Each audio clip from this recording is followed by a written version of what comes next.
I found in today's discussion that there is a great deal of agreement about what issues are important to people. Things like education, healthcare, income inequality, pocketbook issues. These are all very significant matters to people. So what I would like to see with the 2020 presidential candidate is prison reform, ending racial bias in the prison, mass incarceration, just changing the prison system, because I think it is really destroying some of America's youth and the hope in the Black community. My takeaway from tonight is not what I expected it to be. I expected it to Republicans versus Democrats, and I expected it to be hostile and maybe tense, if hostile is too strong of a word, and that we'd be completely divided down the middle. Unless those that are registered Republicans or staunch Trump supporters failed to really vocalize how they feel about our current president. We're a lot more divided on issues than I would have hoped. I think the younger generation coming up is much more moderate than a lot of the older generations, and I think that I would hope that they would go out and vote. If we don't stop talking at each other and start talking to each other, we're not going to get there. I thought there was very good moderate views, that the either side of the bases weren't represented that much. We were all willing to try to reach some kind of compromise in the middle. My main takeaway was probably the fact that I expected there to be a little more disagreement among people who were around the table this evening. And if we could get everyone together in small groups like this, we'd probably find out that we agree on more than we disagree on.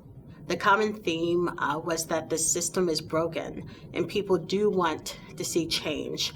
I also took away that no one really has an allegiance to political parties anymore, but more likely to vote for the individual.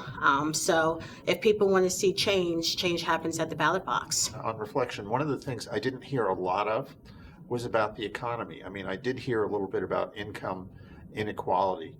But what that says to me in its own way, I mean, I'm one of these people that thinks that presidential elections are almost always decided on the state of the economy.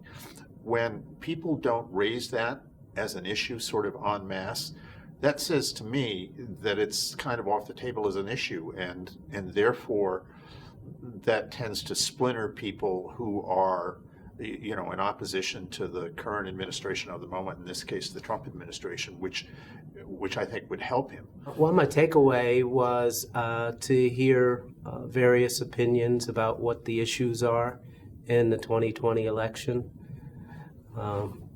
to help broaden my perspective of what people are looking for out of the election. My top issues would be to strengthen the democratic foundations of American society, which have come under some strain in the last few years.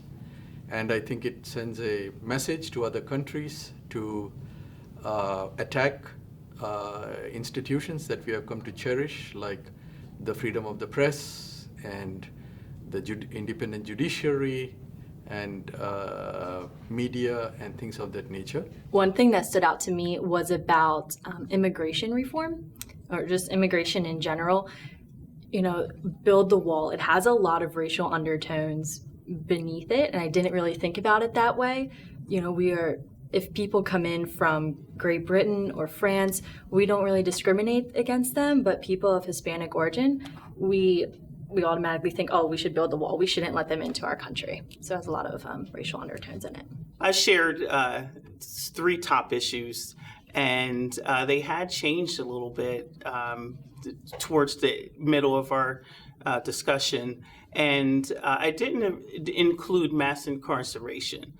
That is something that has destroyed African American families and Latino families across this country. And I think that it's something that really needs to be addressed. And And I would actually hold that as a number one issue right there with gun control. And education with regards to more money being funneled to our public school system. So being on the, as an elected official onto my local school board, I see the ramifications or how we are affected by lack of funding. So again, it did change a little. And it was very interesting that someone else, a young person, brought that up. So thought that was very interesting. I think my number one issue is probably immigration reform.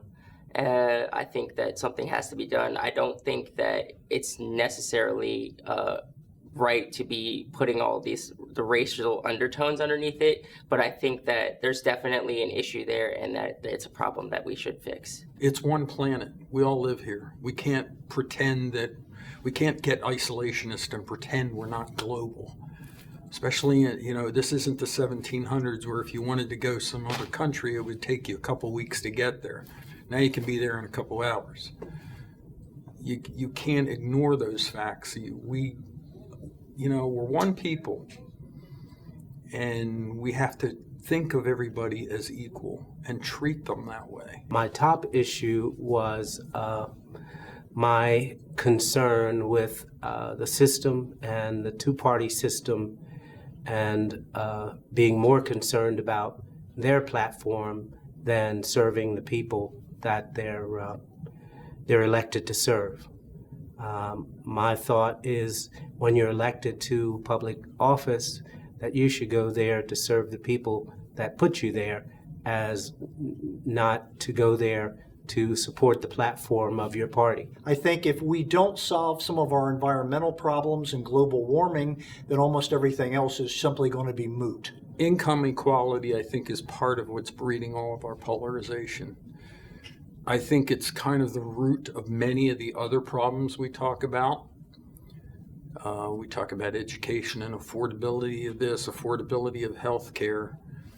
It kind of still goes back to that issue of income equality. I do think global warming is an issue that you can't ignore science. I think sound immigration policy, judgeship selections, and gun control. The affordability of healthcare, but also say you're disabled. Do you feel as though you're getting the same care as someone who isn't, or you feel as though you're being pushed aside? So I think it's affordability, but also the quality of care of that healthcare. And then, of course, education, the affordability of education, and of course, the quality of that education. I did hear immigration raised, and I do think that that's an issue for a lot of people. I do think, as I call it, the swamp, I do think that that's an issue. We're seeing, although his name didn't come up here, we're seeing the whole Hunter Biden thing play out, and that really is, it's in part about Hunter Biden, but it's about a larger problem.